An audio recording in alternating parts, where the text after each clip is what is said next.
A primeira dúvida mais comum de se ouvir é: como a Saber teve uma filha? A novel de Fate Apócrifa menciona a origem de Mordred como um homúnculo. Os materiais de personagens do Fate Grand Order revelam que através de um feitiço, Saber se tornou um pseudo-homem e ganhou uma genitália masculina, temporariamente. Sim, a Artúria já teve um pinto. E a irmã dela, Morgan, recolheu o esperma dela e gerou a Mordred dentro do próprio útero, como um homúnculo clone da Artúria. Também vejo dúvidas a respeito da Mordred chamar a Artúria de pai. As duas esconderam seu sexo biológico e fingiram serem cavaleiros homens. Então, quando o assunto é Rei Arthur, todo mundo costuma se referir no masculino. E um tópico que confunde algumas pessoas: por que o herói Siegfried e Sigurd em Fate é tratado como dois heróis diferentes? O herói que matou o dragão possui duas versões famosas de sua história: a Saga dos Volsungos, segundo a tradição nórdica, e o Anel dos Nibelungos, segundo a tradição alemã. Essas histórias narram a lenda do herói de maneiras diferentes, ainda mais por questão de tempos e lugares distintos. As principais diferenças são os nomes, Sigurd e Sigfried, que são só pronúncias para o mesmo nome, tá? As espadas, Gran e Balmung. A recompensa por matar o dragão, Sigurd come o coração e ganha sabedoria, Sigfried se banha no sangue e ganha pele indestrutível. E as amadas, né? Brunhild e Kriemhild. A época também, um é viking mitológico e o outro é medieval cristão. E o mais comum, quando alguma obra usa o herói Sigfried e Sigurd, é misturar as duas versões. Normalmente usam o nome alemão, Sigfried, só que com mais inspiração na Saga dos Volsungos, onde tem ligação com mitologia nórdica, as Valkyries e tal. Só que Fate pegou esse herói e dividiu nessas duas versões, basicamente tratando como se fossem personagens diferentes.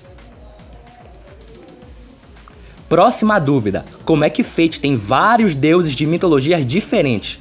A explicação é o seguinte: alguns deuses, como os gregos, maias, astecas, são alienígenas que chegaram na Terra e foram adorados como deuses.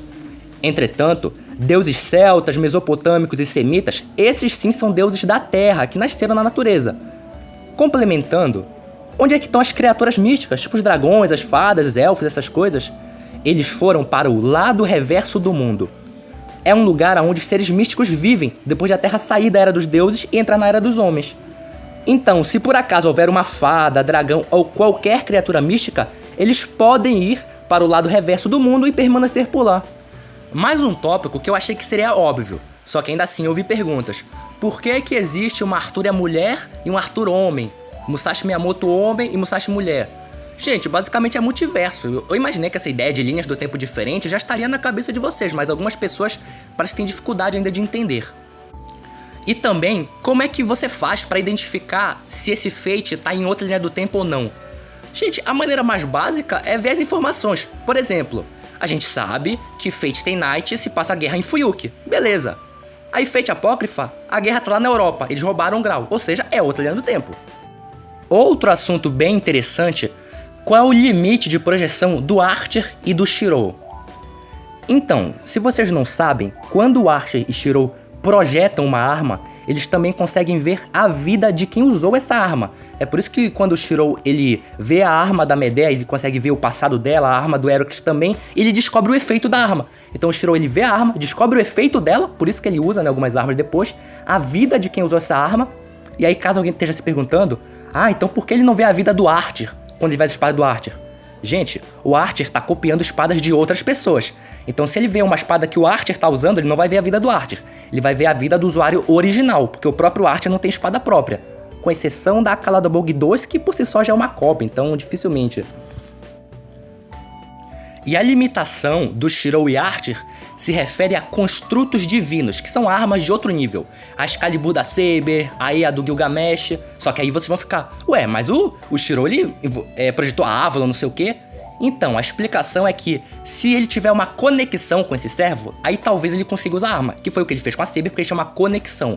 Mas fora dessa conexão, ele não vai conseguir ficar projetando a Avalon não, gente. Então, nossa, ele vai estar numa situação aleatória e vai projetar a Avalon pra ficar se regenerando. Não vai acontecer, só se ele estiver conectado com a Saber.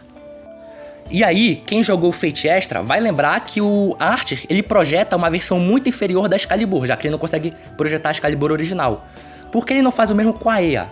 Então, gente, parece que a EA realmente é muito especial mesmo. Porque, tipo assim, ele consegue fazer uma versão muito enfraquecida da Excalibur, a Excalibur Image, mas não consegue fazer isso com a EA do Gilgamesh. Aparentemente, essa arma é especial. Tem gente perguntando, nossa, é porque ela deve ser a arma mais antiga? Não é, gente. Não é a arma mais antiga, é que ela realmente é muito especial só. Ah, e o Shirou consegue projetar qualquer coisa? Olha, o Shirou projeta muita coisa. Porém, ele tem um status. Sabe, os magos, eles costumam ter uma afinidade, tipo, elemento fogo, gelo, ar, raio. Sabe qual é o elemento do Emiya, do Shirou? É espadas. Eu não tô brincando. Arin lê a afinidade dele e fala: Shirou, a sua afinidade é espadas. Então, o Shirou tem facilidade de projetar espada. Agora, se ele tentar, sei lá, projetar uma carruagem, vai gastar muita mana. Um escudo vai gastar muita mana. Por isso que ele não fica usando toda hora o Royais. Ele usa em poucas ocasiões. Então, escudo, lança, essas coisas consomem muito mais mana. Agora, espadas, ele vai ter mais facilidade. Inclusive, esse que é o poder especial do Unlimited Blade Works: projetar espadas sem gastar mana. Por isso que é tão apelão. E outra coisa que eu falei, o Shirou, ao ver a vida do usuário dessa espada, ele consegue copiar a habilidade. Por isso que ele usa a técnica do Heracles, usa a força, a velocidade. Então o Shirou é muito apelão, tá, gente? O que enfraquece ele é a falta de mana. Então por isso sempre que ele usa, ele fica se destruindo e tal. E deixando um bom gancho pro próximo vídeo, os status dos personagens, como força, rank A, agilidade, rank B, esses status importam? Sinceramente, depende do Fate. No próximo vídeo vamos analisar quais Fates se importam e quais ignoram esses status.